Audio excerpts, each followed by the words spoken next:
The Bully, a story by Catherine Sutherland and illustrations by Claire Bridge.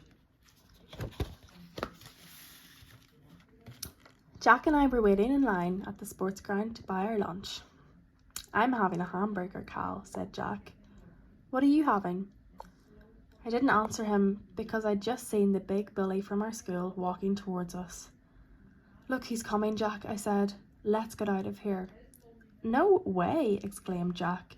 "We've been standing in line for ages. We need to buy some lunch.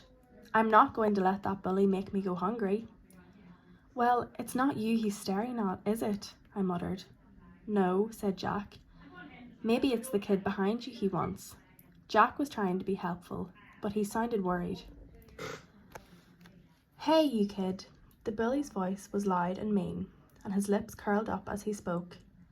Everyone turned around. They knew that tone of voice, and they knew what it meant. Who was going to be the bully's victim today? The bully was heading straight towards me with big, heavy steps. I swallowed and looked down, pretending not to notice him. Maybe if I ignored him, he'd pick on someone else. But he stopped right in front of me. I could see his big shoes in front of mine. My shoes looked very small. "Give me your lunch money, kid," he snarled. My heart was thumping as I looked into his face, high above mine. He was standing very close. Too close. He was leaning right over me. I wish he would go away. What would the bully do to me if I didn't give him my lunch money? I took a step backwards. Jack grabbed my sleeve. His eyes told me to stay right where I was.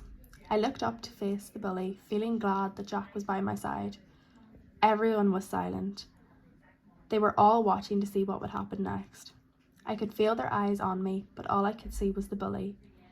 His big, mean face was looking right down at me. I was terrified. "Come on, hand it over," he bellowed. The bully looked around. He knew everyone was watching. I thought of all the times I had seen him pick on other kids. I'd watched and had wanted to help, but didn't dare. I knew now that everyone wanted to help me, but couldn't. The bully might pick on them next if they did. Every person there was as scared as I was. Suddenly, I felt angry. Why should one horrible person make everyone else feel scared? What could I do to stop him? The bully shouted in my face. "Did you hear what I said, kid? I told you to give me your lunch money." I took a breath and pulled my shoulders back. "No," I said. I wondered if my voice had worked when I opened my mouth, but it had. Everyone gasped. I knew they were wondering what the bully would do to me now. Then I saw some kids smiling at me, and I could feel their silent cheers. "What did you say?" said the bully. He looked confused. No one had ever said no to him before. I said no. I won't give you my lunch money. It was easier to say this time. Just then, someone in line said, "You tell him, Cal." Someone else gave a quiet whistle. The bully puffed out his chest and looked around. Then he put his face right down in front of mine. He spoke very slowly and snarled, "Do you know who I am?" I knew everyone was looking at me, and I knew they were on my side. I felt confident now. I stood up straight and said, "Yes, I've seen you around. I've seen you picking on kids and taking their money. We've all seen it too many times." Then I said it again. "No, I'm not giving you my lunch money." I heard a loud clap coming from around the back of the line. Then it really started. A large crowd was gathering around us. They were calling out and clapping too. "Yeah, leave us alone. Bring your own money. Stop being such a bully. Good on you, Cal. You tell him." The bully didn't know what to say. He just stood still, open-mouthed.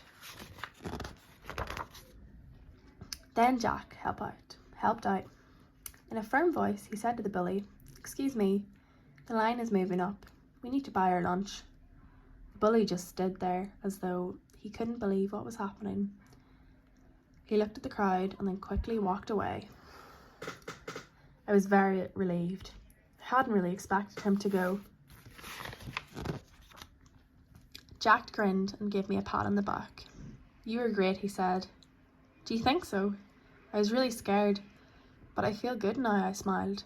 "Yes," replied Jack. He stood up to him and looked him right in the eye. That made him back down. "Now, do you still want lunch?" "I'm really hungry," I said. "I think I'll have 2 hamburgers today."